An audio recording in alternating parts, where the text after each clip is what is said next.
हे students, इस tutorial में मैं ये एक बड़ा ही सिंपल सा क्वेश्चन सॉल्व करूंगा, लेकिन इसमें सबसे इंपॉर्टेंट चीज़ ये है कि इसकी एंड में जो कैलकुलेशंस है ना, वो कई बार स्टूडेंट्स अननेसेसरली बड़ी लंबी कर देते हैं। तो इसमें मैं आपको बताऊंगा कि उसको किस तरह से आप बिल्कुल शॉर्ट वे में लिख सकते हो, और दूसरा इसका फॉर्मूला भी आप कैसे अप्लाई करोगे कि आपकी कैलकुलेशंस ऑलमोस्ट निग्लिजिबल हो जाएंगी। कैसे, ये मैं अभी आपको बताता हूँ। देखो क्वेश्चन क्या कहता है, मेटालिक स्फीयर्स। मेटालिक स्फीयर्स मतलब जो अंदर से पूरे भरे हों, ठीक है। तो मेटल के बने हुए स्फीयर्स हैं of radii 6 centimetre, 8 centimetre and 10 centimetre. तो 3 मेटालिक स्फीयर्स हमें गिवन है। इसका रेडियस जो है वो है 6 सेंटीमीटर, इसका रेडियस है 8 सेंटीमीटर और एक और है जिसका रेडियस है 10 सेंटीमीटर, ठीक है। तो ये 3 मेटालिक स्फीयर्स हो गए respectively, are melted to form a single solid sphere. इन तीनों को मेल्ट कर लिया और मेल्ट करके हमने एक बड़ा स्फीयर बना लिया, ठीक है। तो एक और स्फीयर बन गया ये वाला। Find the radius of the resulting sphere, कि ये जो बड़ा स्फीयर बन गया इन तीनों को पिघला के इसका रेडियस जो है इसको फाइंड आउट करो, दैट्स इट। देखो इन तीनों को पिघला के ये बना है, तो इसका मतलब इन तीनों का वॉल्यूम और इसका वॉल्यूम आपस में बराबर होगा। तो हमें यही करना है कि इसके वॉल्यूम को इन तीनों के वॉल्यूम के बराबर पुट करना है और वहां से हमें रेडियस मिल जाएगा। कैसे, देखो हम एक काम करते हैं, इसको बोल देते हैं से S1, इसको बोल देते हैं स्फीयर 2, इसको बोल देते हैं स्फीयर 3 और इसको बोल देते हैं स्फीयर 4, ठीक है। और इसके रेडियस को, पहले वाले के रेडियस को R1 बोल देते हैं, वो हो गया 6 सेंटीमीटर। दूसरे वाले को R2 बोल देते हैं, वो हो गया 8 सेंटीमीटर। तीसरा R3, वो हमें गिवन है 10 सेंटीमीटर। और हमें निकालना क्या है, R4, ठीक है। तो R4 हमें फाइंड आउट करना है। और हमें करना क्या है, अब हम यहाँ पे लिखेंगे, नाउ हमें ये पता है कि वॉल्यूम ऑफ S4 ये जो है इसका volume is equal to volume of S1 plus volume of S2 plus volume of S3। ये तीनों भी स्फीयर, ये भी स्फीयर। तो स्फीयर का फॉर्मूला क्या होता है, इसकी वॉल्यूम ऑफ S4 क्या आ जाएगी, 4/3 पाई R4 क्यूब, ठीक है। ये इतना हो गया, is equal to volume of S1 4/3 pi R1 cube, ये हो जाएगी 4/3 पाई R2 क्यूब प्लस ये हो जाएगी 4/3 पाई R3 क्यूब। तो मैंने क्या किया है, मैंने सिर्फ और सिर्फ ये फॉर्मूला लगाया और अभी मैंने कोई वैल्यू नहीं डालनी, मैंने इनको कैलकुलेट नहीं करना, कुछ नहीं करना। क्यों, क्योंकि दोनों तरफ 4/3 पाई जो है वो कॉमन है।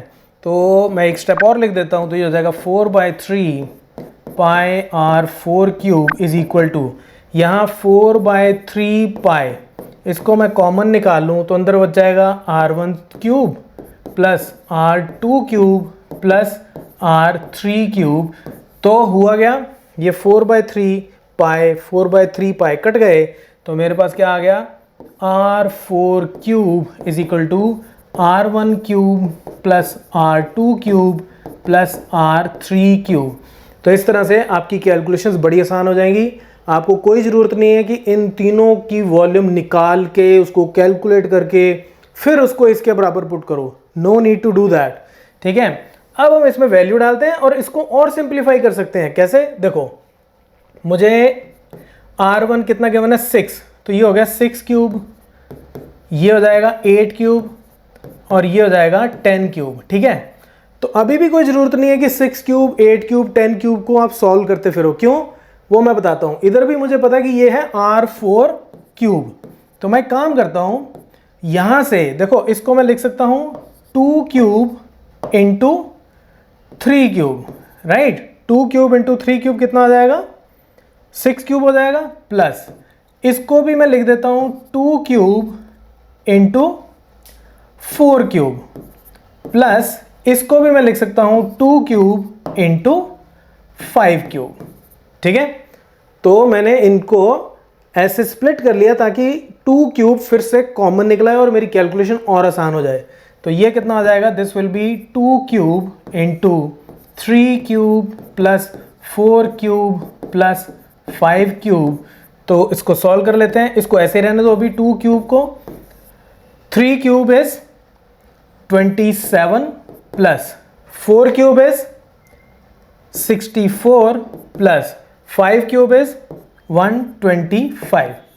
तो ये कितना आ जाएगा, 2 क्यूब को अभी भी 2 क्यूब ही रहने दो, ये अंदर मेरे पास आ जाएगा 7 plus 4 is 11 plus 5 is 16, 1 plus 2 is 3, 3 6 9, 9 and 12 is 21, 216। तो यानी कि मैं इसको क्या लिख सकता हूं, this is equal to 2 cube into, इसको जब आप देखोगे तो ये आपके पास कितना आ जाएगा, ये हो जाएगा 6 क्यूब। ओके 216 जो है ये है 6 इंटू 6 इंटू 6, तो ये हो गया 6 क्यूब। तो ये मेरे पास क्या आ गया है, ये R4 क्यूब जो है वो इसके बराबर है। तो यानी कि this is equal to 12 cube. तो R4 cube is equal to 12 cube. तो इसका मतलब this implies R4 is equal to 12 centimetre is the answer. तो ये रहा आपका आंसर। तो मैं यहाँ से आपको एक बार क्विकली फिर से बता देता हूँ। देखो कि इन तीनों की वॉल्यूम को कैलकुलेट करके ऐड करके सॉल्व करने की ज़रूरत नहीं है। इसका फॉर्मूला, इसका फॉर्मूला, इसका फॉर्मूला, इन तीनों को ऐड करो और इसके फॉर्मूला के बराबर पुट कर दो, जैसे मैंने यहाँ पे पुट किया है। ठीक है, ये जैसे यहाँ पुट किया है तो वहाँ से आपकी कैलकुलेशन बड़ी आसान हो जाएगी। और नीचे फिर से आप क्या कर सकते हो कि यहाँ पे 2 क्यूब कॉमन निकाल सकते हो, तो आपकी कैलकुलेशन और आसान हो जाएगी। Right, so that's it from this tutorial. Keep watching Math Mafia.